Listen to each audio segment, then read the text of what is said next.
પાંડેસરા વિસ્તારમાં લક્ષ્મી જ્વેલર્સમાં ચોરીને અંજામ આપનારા ઝડપાયા। સુરતના પાંડેસરા વિસ્તારમાં તેરીનામ રોડના જ્વેલરી શોપમાં ફિલ્મની ડબ્બે 19 તોલા વજનના 13.23 લાખની કિંમતમાં સોનાના ઘરેણાંની ચોરી થતાં ચકચાર મચી ગઈ હતી। તસ્કરોએ છત પર ચડીને પતરા હટાવીને પીઓપી તોડીને બાકોરું પાડીને સળિયા વડે શોકેસનો કાચ તોડીને 5 ટ્રેમાં મૂકેલા ઘરેણાં ઉપર ખેંચીને ભાગી છૂટ્યા હતા। આ ગુનાનો ભેદ પોલીસે ઉકેલી કાઢ્યો છે। પાંડેસરા પોલીસની ટીમે 3 આરોપીને ઝડપી પાડ્યા છે તેમજ 9.46 લાખનું સોનું કબજે કરવામાં આવ્યું છે। આજે પોલીસે આરોપીને ઘટના સ્થળે લઈ જઈને રિકન્સ્ટ્રક્શનનું પંચનામું પણ કર્યું હતું, જ્યાં આરોપીઓ પોલીસ અને જ્વેલર્સના માલિકને પગે લાગતા અને કાન પકડીને માફી માંગતા નજરે પડ્યા હતા।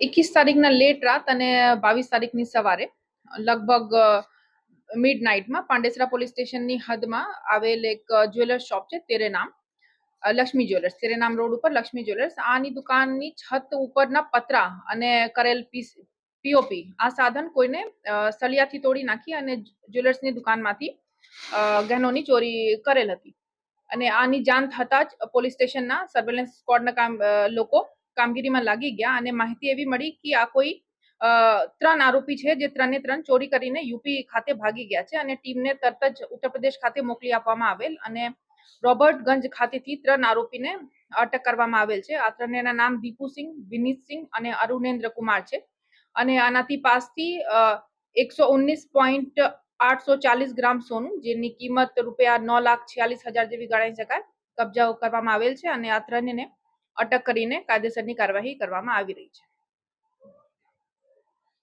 કેમેરામેન સેનિલ વિરાણી સાથે વિશાલ છેઠા, માનવ પ્રભા ન્યૂઝ, સુરત। અમારા વિડિયોની નવી અપડેટ મેળવવા માટે સબસ્ક્રાઇબ કરો માનવ પ્રભા ન્યૂઝ ચેનલને, બેલ આઇકન ક્લિક કરો લેટેસ્ટ વિડિયો સૌથી પહેલા મેળવવા માટે।